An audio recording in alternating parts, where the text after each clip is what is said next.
Hi everyone, how's it going? Right, here's the second lesson for you guys who have been, you guys are at home, you want something to practice, something for you guys again, the ones who are kind of at the beginning of your journey.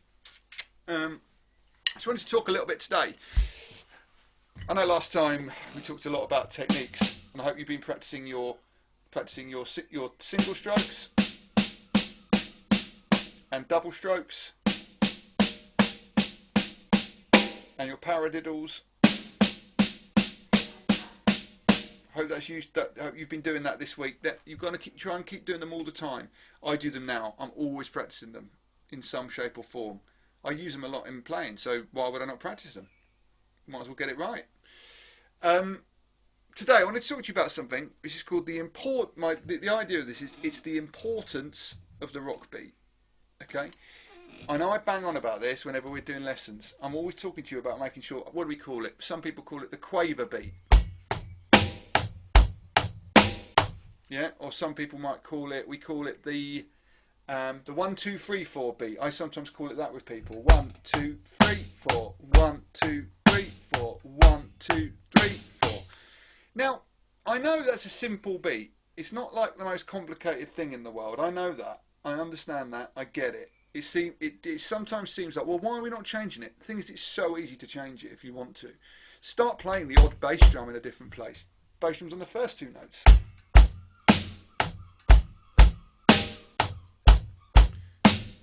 And again, just relax and enjoy it. Still thinking about good technique. Thumb and forefinger. Sticks moving from there. Keep it under control. But this beat, you're going to go, well, why are we using this same beat? What format are we using it in? Why are we using it? Why do we have this same thing? I want you to get used to being able to play your format without having to even think about it, right? So the idea of this pattern is, we talk about it in 4-bar phrases. Now, I'm going to change how we've been counting it. If you've been used to going 1, 2, 3, 4, we're going to start counting it differently now because we're now getting older. We're going to think of it as 1 and 2 and 3 and 4 and 1 and 2 and 3 and 4 and. That gives us our whole bar pattern. So we talked about groupings of 4 before.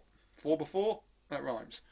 What we're going to do is we're going to try and do the groove, the quaver beat, or whatever, the 1, 2, 3, 4 beat. We're going to do it 3 times. So 1 and 2 and 3 and 4 and second time, 3 and 4 and third time and 3 and 4 and. Then we're going to do a fill. And the fill we're going to use is one that we've used lots and lots and lots and lots of times.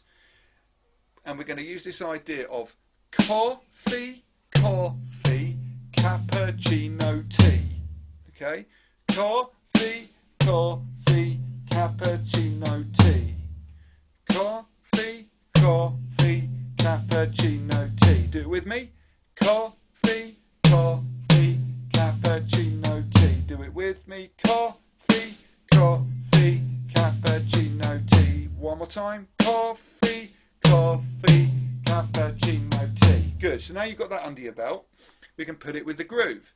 1 and 2 and 3 and 4 and second time, 3 and 4 and third time, 3 and 4 and coffee, coffee, cappuccino, tea. In again. Second. Third. Then we go. Coffee, coffee, cappuccino, tea. Right. One little change to it. After you've got that down, we're going to replace the first hi-hat with a crash cymbal. I know we've done this in a lot of the pieces we've been looking at, and you'll naturally have done this if you've been playing the using the Trinity stuff. If you've been playing Another One Bites the Dust or We Will Rock You and Billie Jean, we've used a lot of these ideas in these tunes. But it's good to think about this foundation because you're going to use it in everything. And if you start to understand the 4-bar phrase, you know, the fact that we've got 3 bars of the groove and then we have 1 bar of the fill, it means you've got 4 bars. And if you start to internalize that, you'll find it easier to know where you are in the music. And you'll know when the fill's going to be coming because you'll feel it. Feeling it's really important. That's what we're trying to do in music, really. It's not, normally when I'm playing, I'm not counting, going 1 and 2 and when I'm playing, in reality I'm doing, I'm just playing and I know where that's happening because I'm used to playing these things around in a circle and I can hear it and feel it within the music. And the amount of times I've played 3 bars of groove and then a fill, I mean, pretty much every song I've ever played. So you see, by internalising that, it will really help you. Okay? So, here's the whole thing again.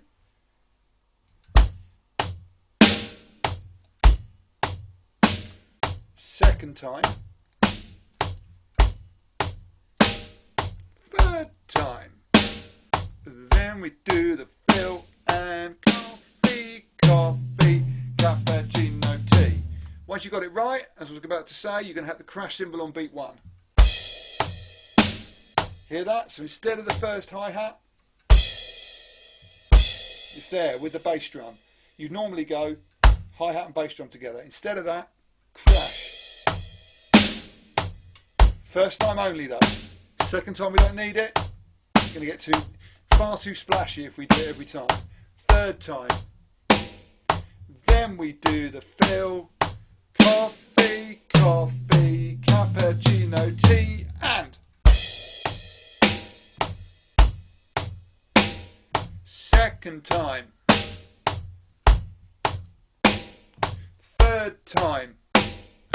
Then we do the fill, coffee, cappuccino, tea, crash. Join in with me. Second time. Third time. Then we do the fill, coffee, cappuccino, tea. There we go. So look, you can do that to pretty much every song, even the simple beat. The simple 1, 2, 3, 4 beat, the quaver beat, the 1 and 2 and 3 and 4 and. That's the beat for so many songs. That is exactly the beat for Billie Jean. That is Billie Jean. That is Back in Black. That is so many 70s disco tunes. You know, so much music is built around this idea. So getting used to this format will really stand you in good stead. If you've got good technique and you're holding those sticks properly and you can keep that foundation going, that format, that 3 bars of groove and the 4th bar being a fill with a crash cymbal on 1, you're already at the point then when you can really make some music with some people. So, hope you enjoyed that. Please work on it. So far we've got the rudiments going, we're working on them, getting them solid, and the other thing now is getting this 3 bars groove, then a fill. The fill I'm using, you don't have to use that fill, you can use any fill you want, but make it fit. Use mine as a starting point, and then you can change it. Okay? Anyway, hope you all have a good week. I'll do another one next week, and take it easy. Bye.